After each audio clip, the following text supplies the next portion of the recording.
Vamos para a palavra de Deus. Abram suas Bíblias. Primeiro livro do profeta Samuel. Aí os jovens se preparem para louvar, a equipe de louvor está para a Santa Ceia. Primeiro livro do profeta Samuel.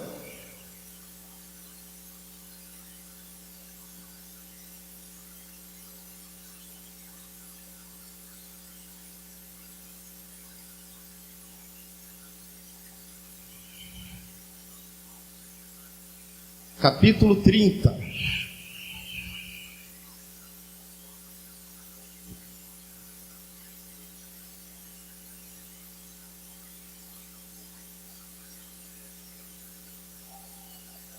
Primeiro livro do profeta Samuel, capítulo 30, do versículo 1 ao versículo 6. Vamos falar um pouco sobre Davi, a cidade de Ziclag, e o que aconteceu ali, e extrair lições para nossas vidas. Se quiser sentar aqui agora, pode sentar, depois volta para tocar, para ficar confortável. Aí você está encostado na parede.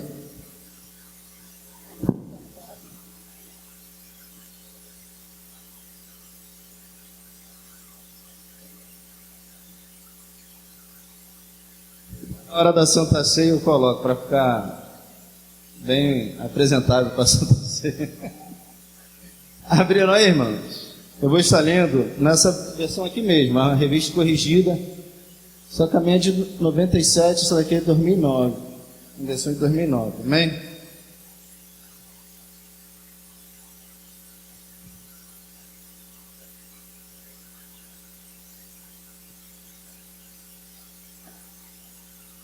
Vamos ler até o versículo 8.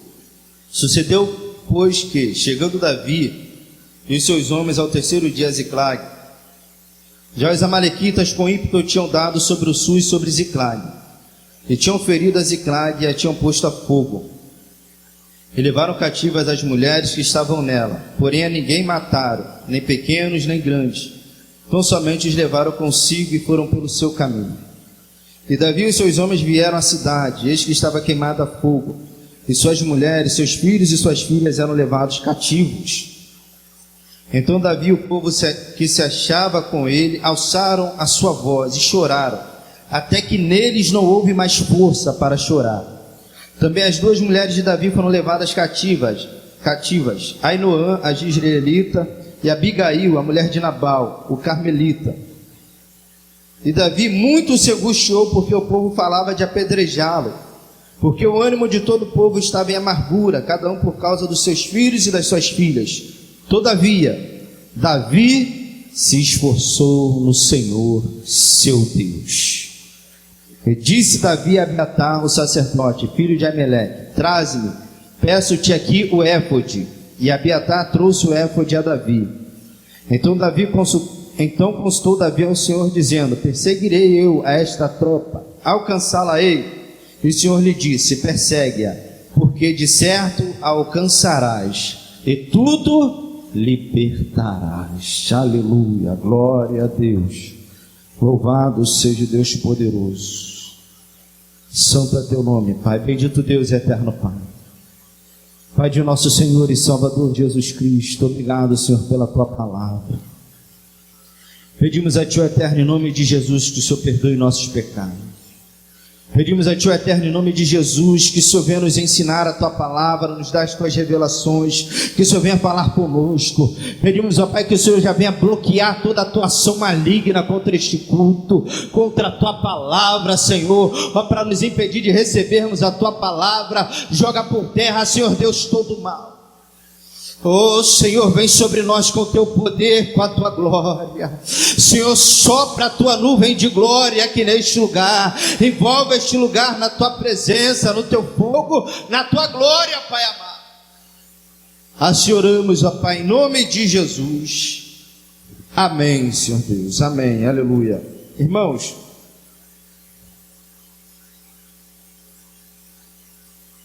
aqui nos versículos que nós lemos, nesse texto nós vemos uma grande perda de Davi. Perde suas mulheres, seus filhos, a cidade dele foi queimada. Vamos voltar um pouquinho na história para a gente entender o contexto histórico e assim tirar lições para aplicar em nossas vidas. Nós sabemos que Davi, ele foi ungido por Deus para ser o segundo rei de Israel. O primeiro rei, Saul, embora tenha sido colocado por Deus, mas porque o povo queria, alguém escolhido pelo povo, né? Porque era o mais alto que tinha, o mais bonito. Todos olhavam para ele e falavam: esse tem que ser o rei de Israel. Aí Deus atendeu o que estava no coração do povo, mas esse que o povo escolheu desagradou ao Senhor porque não quis obedecer. Se ele obedecesse, Deus ia confirmar o trono, ia confirmar o seu reinado. Mas ele desobedece, ele vai praticar a idolatria, ele vai fazer o que desagradava a Deus. E o pior, ele não se arrependia do que ele fazia. Embora o profeta Samuel o repreendesse, falasse do erro dele, ao invés de ele se arrepender, né, se converter do seu mau caminho, ele criava uma justificativa para o seu pecado. A pior coisa, nós falamos hoje aqui pela manhã na escola dominical, a pior coisa que podemos apresentar a Deus é uma desculpa, é uma justificativa para cobrir nossos erros. Deus falou: eu não quero nenhum animal dessa cidade, está tudo contaminado com idolatria. Não quero nada dessa cidade. Vai lá, conquista, não trago nada para mim. Não trago nada, nem para eles era para dar. Aí Saul vê um gado meio gordo, né, morto. Aí cresce o olho. Aí na desculpa de oferecer sacrifícios a Deus, pega o gado para levar para Israel. Então ali foi desqualificando ele para continuar como rei de Israel, porque era um rei que não obedecia a Deus. Então Deus rejeita Saul. Preste atenção, meu irmão. Deus colocou Saul na posição, mas por desobediência o próprio Deus rejeita Saul. Deus, irmãos, Ele nos coloca nas posições que Ele quer em sua casa, em sua igreja. Agora nós decidimos o que vamos fazer com isso. Se vamos ser fiéis a Deus naquilo que Ele confiou a nós, ou se vamos desobedecê-lo a ponto de Ele nos rejeitar. Nós que decidimos o que vamos fazer com o nosso chamado. Às vezes tem gente que fala: pô, Deus não sabia que ele ia fazer tal coisa. Deus sabia, mas Deus deu uma chance. Deus decidiu investir, agora Ele decide o que vai fazer com o que Deus colocou em suas mãos. E Saul decidiu desprezar tudo aquilo que Deus deu a ele, decidiu desprezar o reinado. Todas as vezes que desprezamos as coisas que Deus nos dá, nós perdemos. Se você estudar na Bíblia Sagrada e procurar sobre a questão de desprezo, todas as vezes que alguém desprezou alguma coisa, teve perda. Então nós não podemos desprezar aquilo que Deus nos deu. Por ele desprezar, Deus levanta Davi para assumir o seu lugar. E o homem segundo o coração de Deus, alguém que quer fazer a vontade de Deus. E pasme, Davi errou muito mais do que Saul. A diferença era que Davi se arrependia do seu pecado.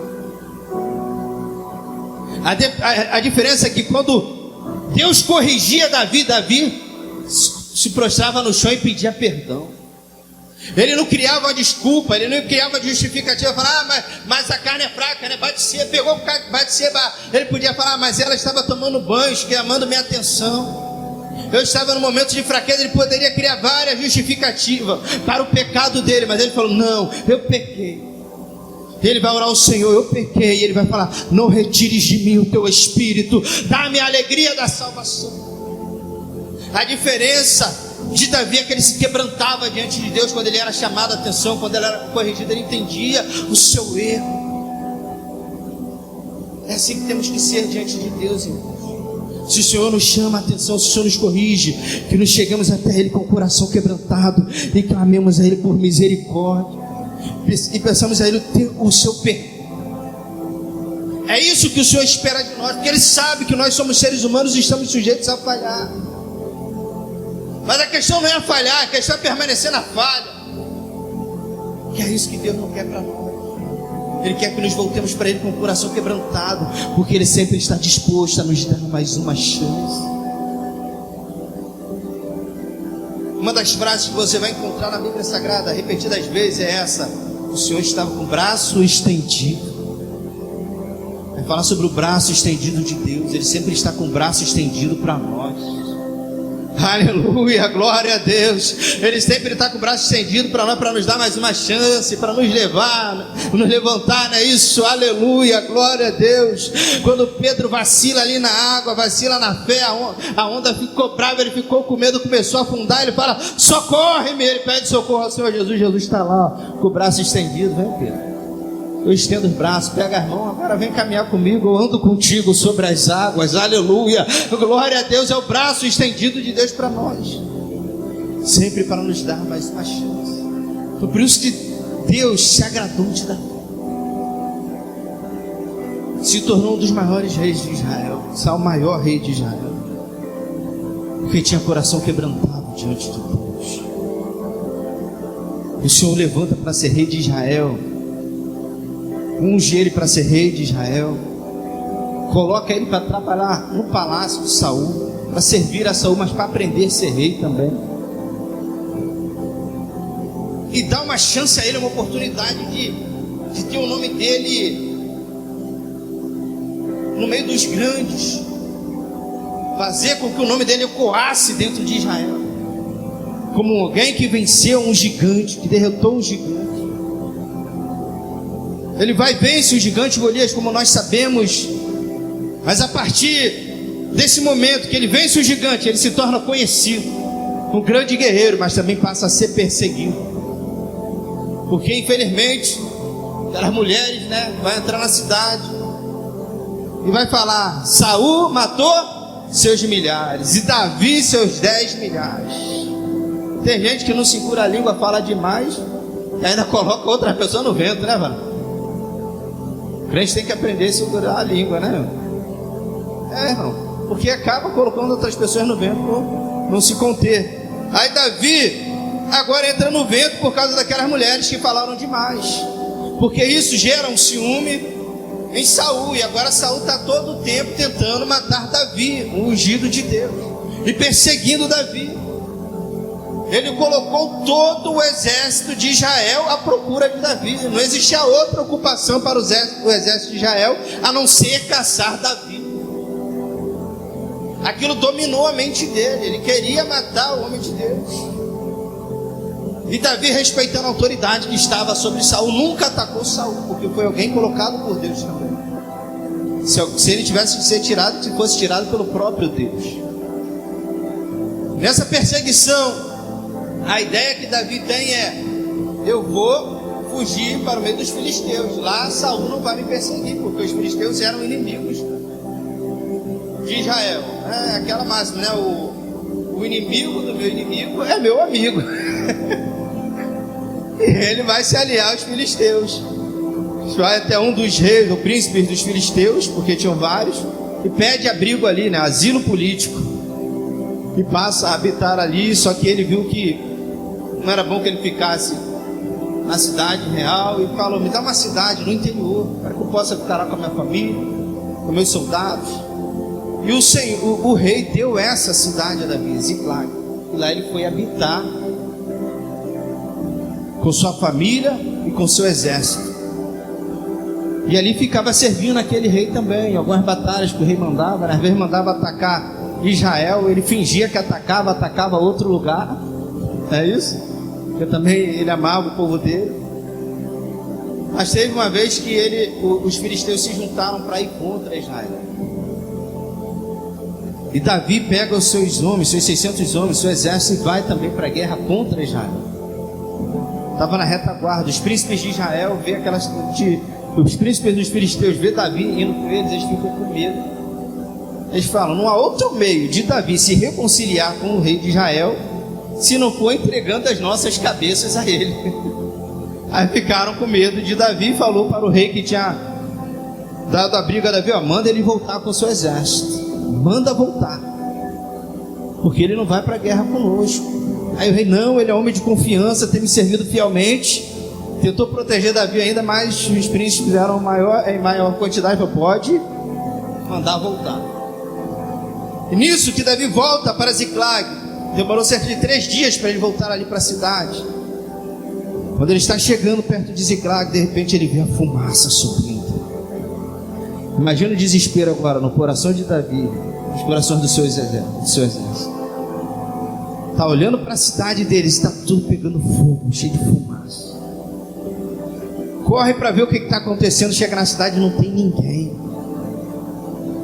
Tinham levado tudo. Levaram os bens dele, levaram as mulheres, levaram as crianças. Não mataram ninguém, mas levaram tudo. Não deixaram nada. De uma hora para outra, Davi perde tudo.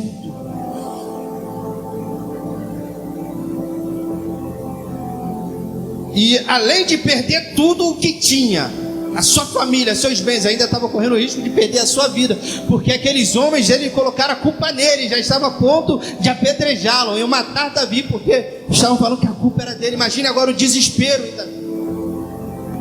Além de perder tudo, sua vida está em risco. E a única coisa que ele foi fazer é orar ao Senhor, para que pudesse tudo ser restaurado na sua vida.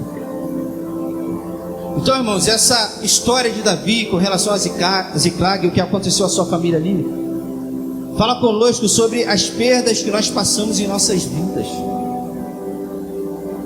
Todos nós passamos por perdas, todos nós passamos pelo ataque do inimigo. Mas com essa história de Davi, nós tiramos lições para nossas vidas, para aprendermos a lidar com esses momentos.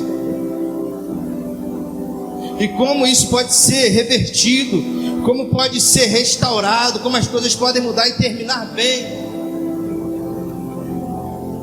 E nós vamos estar falando sobre isso. Primeira coisa que nós aprendemos nessa lição, porque aqui Davi teve uma falha.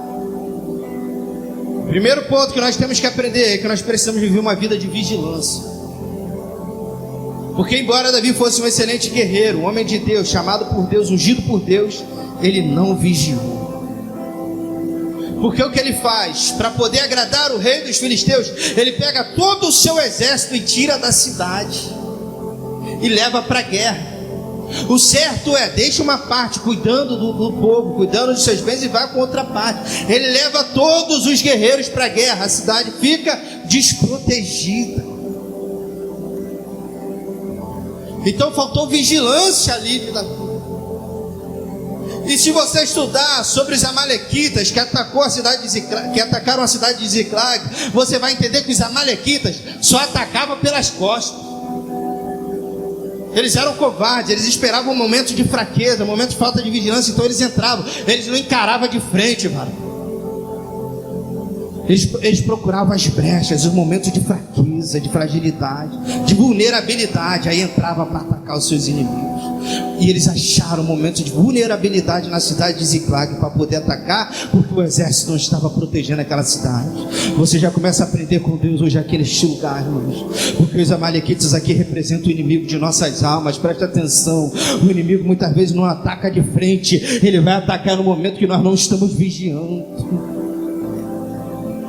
Ele vai atacar no momento de fraqueza. Sabe aquele momento que você não está orando, é aquele momento que o inimigo vai oferecer o prato a você. Oh, aleluia.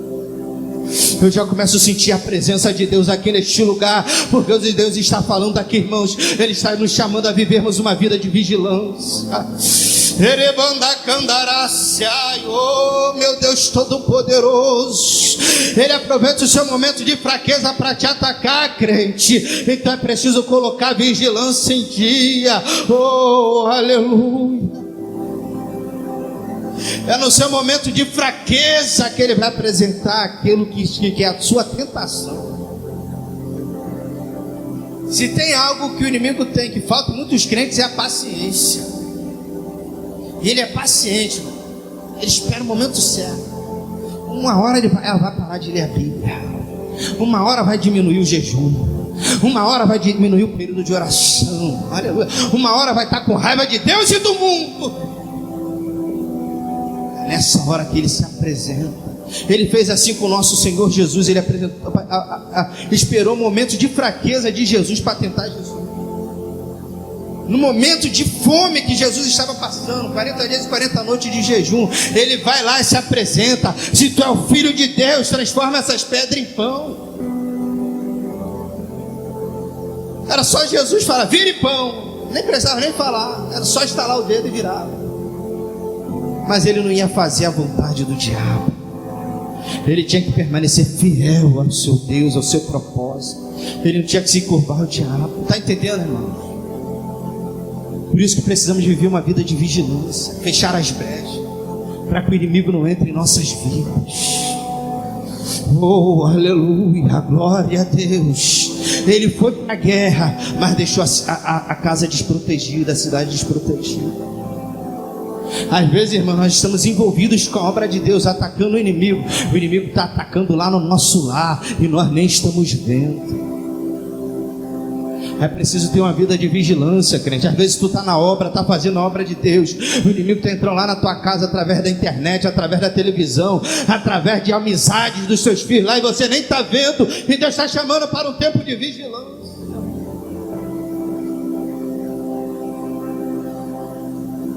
Essa semana mesmo, tá, meu filho estava vendo uma série lá na televisão. Não vou falar aqui a plataforma, porque está sendo gravado para gerar processo. Não tem dinheiro para pagar advogado, não.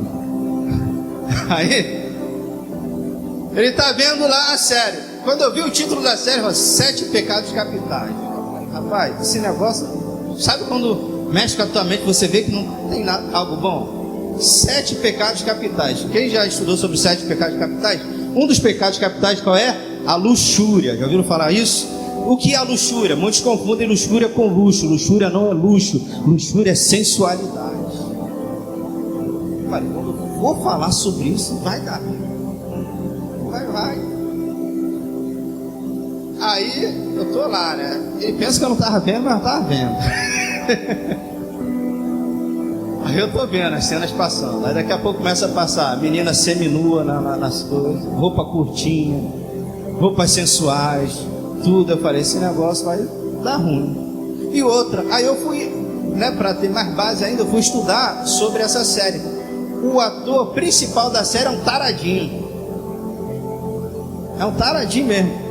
Ele abusa das garotas, das mulheres, e ele fica com raiva quando elas deixam, porque ele tem, o que ele gosta mesmo é fazer quando elas não deixam. É a tara dele.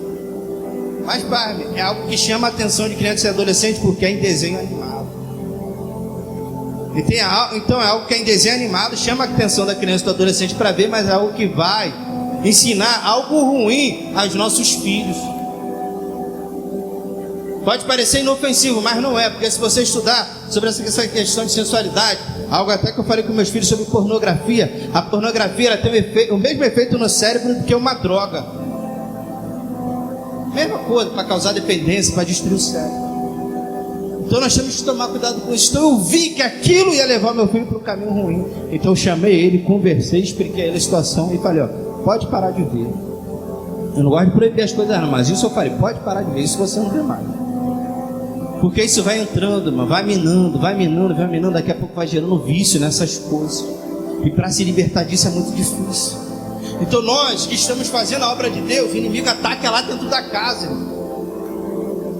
Porque às vezes, irmão, nós estamos tão cheios do Espírito Santo, presbítero Severino. Se o diabo aparecer na nossa frente, é capaz de a gente brigar com ele, querer esfregar a cara dele no chão. Mas aí então ele não ataca a gente de frente, ele vai atacar lá atrás, na retaguarda. Varão, ele vai atacar lá no nosso ponto fraco. E não tem ponto mais fraco na vida de um pai de família, de uma mãe de família, que não seja seus filhos, que não seja sua família. Quantos homens e mulheres de Deus fazem a obra de Deus aí, nós vemos que são poderosos na fé.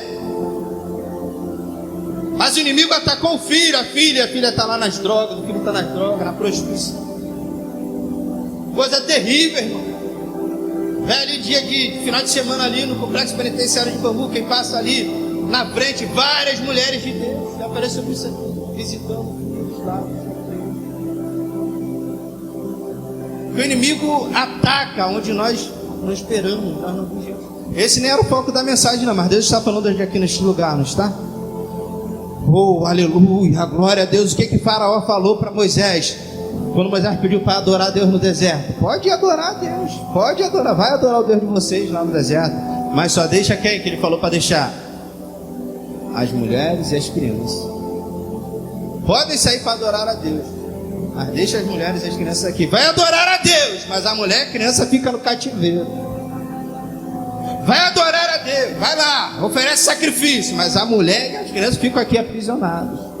Isso é o desejo do inimigo para todo aquele que faz a obra de Deus. Mas o sangue de Jesus tem poder, irmãos. Aleluia, o sangue de Deus está sobre nossas famílias, e nenhuma arma do inimigo forjada contra nossas famílias prosperará. Aleluia, glória a Deus. Porque o Senhor aqui hoje levantará pessoas vigilantes que colocaram suas famílias no altar de Deus, no altar de adoração, no altar para fazer a obra do Senhor.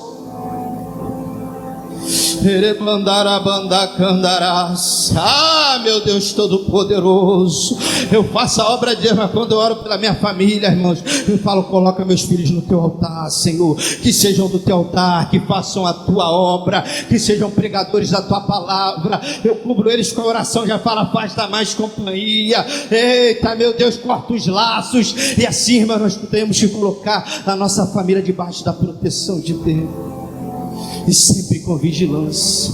Então aqui nós aprendemos, temos que vigiar. Nós podemos até ir à guerra, mas temos que vigiar.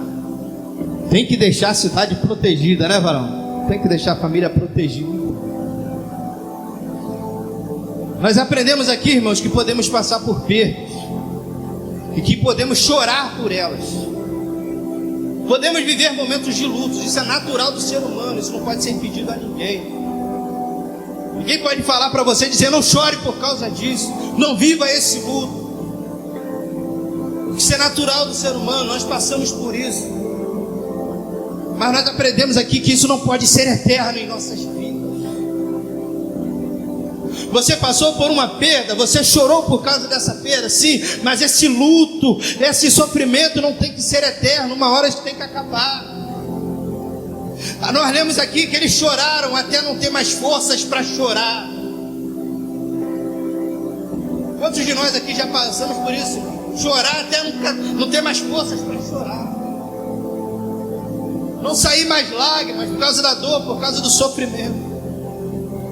Mas o Senhor fala aqui na sua palavra: isso não tem que ser eterno. Ele nos ensina isso. Porque a palavra diz aqui, ó: mas Davi se esforçou no Senhor seu Deus. Eles estavam já sem forças para chorar, os seus próprios amigos querendo apedrejá-lo. Mas a palavra de Deus diz: mas Davi se esforçou no Senhor seu Deus. Ah, meu Deus Todo-Poderoso, aleluia, irmãos. A palavra de Deus para a tua vida nessa noite é essa: se esforce no Senhor seu Deus, se reanime no Senhor seu Deus, renove as forças no Senhor seu Deus. Fique de pé, irmãos. Ei, se lembra, não é para ficar, não é literal não, mano. Pode sentar. Aleluia, glória a Deus. Fique de pé diante dessa situação. Levanta, sacode a poeira e fala: eu sofri, eu passei pelo luto, mas agora eu vou ver a glória de Deus se manifestar na minha vida. Chega um momento, irmãos, que tem que se levantar, sacudir a poeira e seguir em frente. Não deixar a situação nos vencer. Davi se esforçou no Senhor, Senhor. Ele buscou forças em Deus, irmão. Não tinha ninguém ali para reanimá-lo, para ajudá-lo a se levantar. Ele só olhou para Deus. Aleluia. Ele falou: imagina se Davi olhando para todo mundo querendo apedrejar ele, já cheio de perda. Não tem ninguém para me ajudar, então é só Deus para me ajudar. Então é nele que está a minha força. Oh, aleluia, glória a Deus. A nossa força, ela vem do Senhor. Quando as pessoas só nos perseguem, nós olhamos para o lado, não tem ninguém para ajudar, para estender a mão. O Senhor está lá nos altos céus, olhando para nós, pronto para renovar as nossas forças. Então Davi, ele se reanima no Senhor. E o que é que ele vai fazer, irmãos? O que todo mundo tem que fazer diante de uma situação difícil, diante de situação difícil. Ele vai fazer, ele chama o sacerdote, Abiatar, fala: ó, pegue lá o éfode, ou a estola sacerdotal, vai lá buscar. Presta atenção, éfode era uma parte da vestimenta do sacerdote, separada para os sacerdotes, mas algumas autoridades também poderiam usar. Mas era usado para consultar a vontade de Deus. Na realidade, o éfode era uma terceira vestimenta que o sacerdote usava. Tinha uma roupa de linho, a primeira, depois uma roupa azul, e o éfode era outra por cima da roupa do sacerdote, com as 2 pedras de ônix nos ombros, com os nomes das 12 tribos de Israel, e no peitoral colocava as 12 pedras com os nomes das 12 tribos de Israel. E eles usavam isso para consultar a vontade de Deus. Mas Davi fala, pega lá o éfode. Aleluia, glória a Deus. E quem vai orar? Não é sacerdote não, quem vai orar é Davi mesmo. Aleluia. Tem situações, irmãos, que não é pedir os outros para orar não. Irmão, vocês oram por mim, vai lá na consagração, ora por mim. Não, tem situação que somos nós mesmos que temos que dobrar nossos joelhos, colocar o rosto no pó e clamar ao Senhor nosso Deus, pedindo uma resposta. Todas as vezes que você passar por um momento de perda na sua vida, coloque a sua vida em oração. Coloque-se em oração, vai clamar ao Senhor, até Ele responder, até Ele te dar uma direção. Davi vai consultar o Senhor, vai perguntar, eu posso ir procurar esses amalequitas, eu posso ir até esse exército, o Senhor vai me dar eles nas minhas mãos, aleluia. Ele foi buscar a vontade de Deus. Aprendemos aqui também, busque a vontade de Deus antes de você entrar na guerra, para saber se essa guerra é sua. Porque nós vemos Davi orando depois da perda, mas antes da perda ele não vai consultar Deus. Senhor, eu posso ir para essa guerra? Eu posso ir para essa batalha? É melhor orar antes para não chorar depois, né, irmão? Às vezes nós entramos em guerras que não é nossa. Às vezes nós entramos em evento que não é para nós. Então, se vai entrar em alguma guerra, irmãos, ore ao Senhor e fala, Senhor, essa guerra é para mim? O Senhor está nesse negócio, para não chorar depois. É melhor orar pedindo direção do que depois orar pedindo misericórdia. Davi não orou antes, agora tem que orar e clamar ao Senhor pela misericórdia. Mas graças a Deus que Deus é misericordioso, e teve misericórdia dele e falou, vai que eu vou entregar eles nas tuas mãos. Quando nós oramos, nós recebemos a direção para nossas vidas. Passou por perda, comece a orar ao Senhor. O inimigo está te atacando, comece a orar ao Senhor, que o Senhor vai dar a direção para a tua vida. Ele coloca a vida dele em oração, Deus já começa a movimentar as coisas, varão. Oh, aleluia, glória a Deus. Quando nós oramos ao Senhor, sabe, o Senhor vai limpando a nossa mente, vai tirando as distrações, vai tirando tudo que vem entulhando a nossa mente, vai tirando toda a perturbação, aleluia. E nós começamos a ver com mais clareza as coisas que estão à nossa frente, aquilo que devemos fazer, o caminho que nós devemos seguir. Por isso que crente tem que viver uma vida de oração. Não tem como eu querer ser crente sem viver vida de oração. Eu tenho que consultar o meu Deus para que Ele direcione a minha vida. Ele vai orar ao Senhor. Quando ele ora ao Senhor, primeiro ele tem a resposta de Deus. É isso que precisamos, a resposta de Deus para nossas vidas. Isso vem através da oração. Segundo, ele já começa a mover as coisas, colocar alguém para ajudar ele. Já começa a aparecer gente na vida dele para ajudá-lo. De repente eles estão caçando o inimigo, não sabe nem para onde ir, qual direção seguir. Está caminhando, encontra um escravo egípcio. Vai dar toda a planta para Davi. Davi encontra ele ali, ele já sem força, quase morrendo. Davi alimenta ele, dá água. Quando ele renova as suas forças, ele começa a contar a história para Davi. Nós já atacamos a cidade de Judá, nós invadimos também Ziclag, colocamos fogo em tudo. Imagine a ira de Davi agora subindo. Olha aí, ó, quem estava fazendo a besteira. Olha aí quem estava atacando a minha família. Imagina, Davi, a ira no coração de Davi. Se não fosse alguém que tem controle emocional, o que faria ali naquele momento? Passava a espada na mesma hora. Foi você, então é agora. Já vou começar me vingando de você. Oh, meu Deus. Ah, Jesus. Aleluia. Por isso que crente tem que se controlar. Porque às vezes Deus está direcionando ele, Deus está colocando a bênção na frente dele, ele perde o controle, perde a mão. Oh, aleluia, glória a Deus. Se Davi elimina aquele homem, nunca ele ia encontrar a família dele, porque Deus colocou aquele homem na vida de Davi. Então nós temos que identificar as pessoas que Deus coloca em nossas vidas, irmão, para nos abençoar, para direcionar nossas vidas, irmãos. Às vezes é até alguém que nos aborrece, até alguém que não queremos por perto, mas é alguém que Deus vai usar para nos abençoar. Às vezes a pessoa que está do seu lado lá no seu trabalho te aborrecendo, é alguém que Deus vai usar para te abençoar. Aleluia. Às vezes aquele vizinho chato que te persegue, uma hora Deus vai usar para te abençoar. Às vezes a pessoa que professa até outra religião, Deus vai usar para te abençoar. Mas nós somos santos demais e não queremos essas pessoas perto de nós. Às vezes uma pessoa que pratica outra fé fala: eu vou me mostrar que essa pessoa é pecador, é idólatra. Aí Deus está colocando essa pessoa na tua vida para te abençoar. E até você abençoar, levar essa pessoa à salvação, você não está entendendo. Comece a entender as pessoas que Deus coloca na tua vida.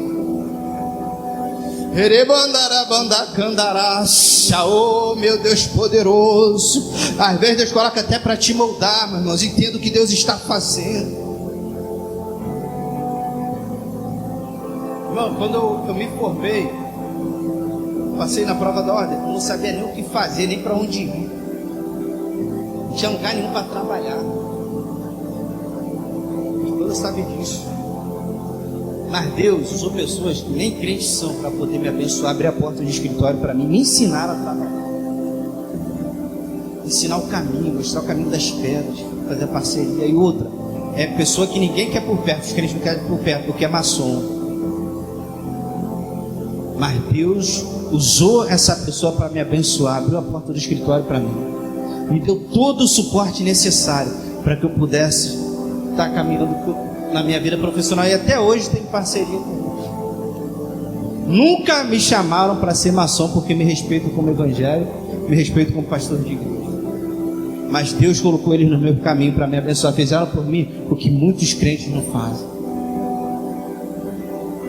Agora, quando eu chegasse lá no escritório e visse aquele símbolo da maçonaria ali, o crente pentecostal perguntou: ia fazer o quê? Esse daí vai sair daqui agora, Deus não está nesse negócio não.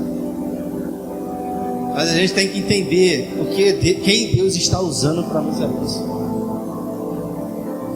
Davi teve que se controlar, entender que aquela pessoa ali foi colocada por Deus para que ele pudesse ter sua família restaurada.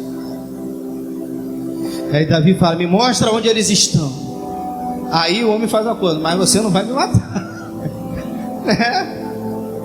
Davi manteve ele vivo.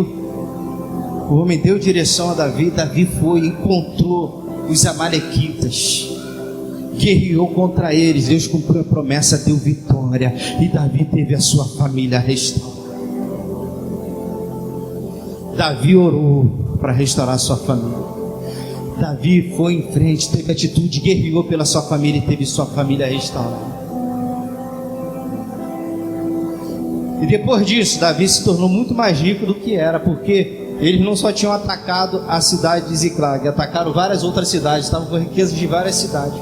Davi pegou tudo para eles e ainda restaurou a família deles para a honra e glória do Deus Todo-Poderoso. Está entendendo o que Deus está falando hoje aqui para a tua vida, meu irmão? Eu não sei qual perda que você sofreu na sua vida, mas eu sei que é o Deus que restaura todas as coisas. Eu sei quem é o Deus que muda a situação, que muda a história. O nosso Deus é o Deus que restaura todas as coisas. Oh, aleluia. Deus está falando hoje aqui neste lugar. Ele quer restaurar a tua vida, quer restaurar a tua família, quer restaurar a tua vida profissional, quer restaurar tuas finanças onde você teve perdas, onde o inimigo te atacou, onde o inimigo te feriu. Aleluia. O Senhor está dizendo aqui nesta noite que Ele quer restaurar. Oh, aleluia. Quem disse que você vai morrer nessa situação? Quem disse que você vai permanecer nessa perda só se você não confiar no Senhor seu Deus? É tempo de orar, irmãos. É tempo de seguir em frente, ter atitude, lutar por tudo que Deus tem para nós. Se a tua família foi atacada, lute por ela em oração, lute com ela em atitude, lute com ela guerreando, porque o Senhor vai restaurar. Se a sua vida profissional foi atacada, se as portas se fecharam, comece a lutar em oração primeiramente e vai em frente, continue batendo em portas, continue seguindo em frente, porque o Senhor vai abrir novas portas. Eu não sei onde foi o ataque, mas o Senhor dos Exércitos está hoje aqui para te dar vitória. Oh, aleluia, fica em pé que eu quero orar contigo nessa noite. Agora pode ficar em pé. Aleluia. Oh, Deus poderoso, os planos que foram embora, os sonhos que se perderam, o que era festa e agora é luto do que já morreu. Não podes pensar que este é o teu fim, não é o que Deus planejou. Levante-se do chão, erga um clamor, clame igual Davi: restitui. Eu quero de volta o que é meu. Vai, igreja.